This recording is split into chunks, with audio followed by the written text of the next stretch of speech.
we'll guide you through how to make Steam artwork After Effects. Quick disclaimer, you need to follow this step-by-step guide carefully, because skipping a single step will affect your final result.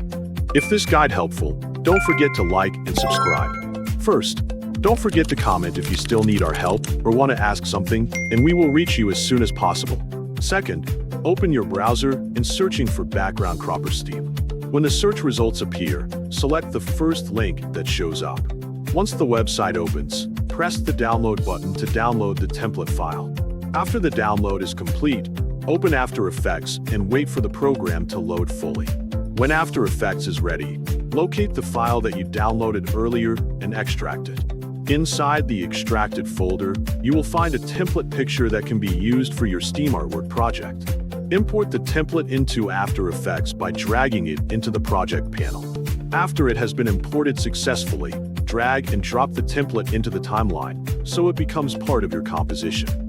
Next, adjust the timeline based on how long you want the artwork animation to be. Once the timeline duration is set, add your own artwork into After Effects. For example, you can create a simple text opacity animation to make the artwork move. Continue building your artwork until the animation looks the way you want. After you finish creating the animation, export the project as an MP4 file.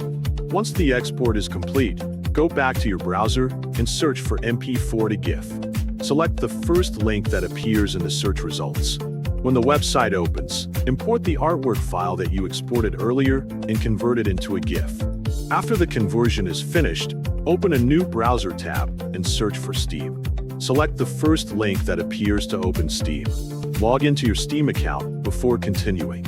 After you log in, go to your profile and find the artwork section on the right side of 𝗡𝗘𝗘𝗗. Open it and press Upload Artwork to begin adding your new artwork. Next, select Not Game Specific as the artwork category. After that, give your artwork a title.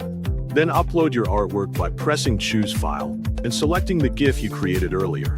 Once the file is uploaded, add a description based on your preference. After entering the description, set the visibility option to public so other users can view it. Before finishing, make sure to check the checkbox located below the form. When everything is ready, press Save and continue to complete the upload process.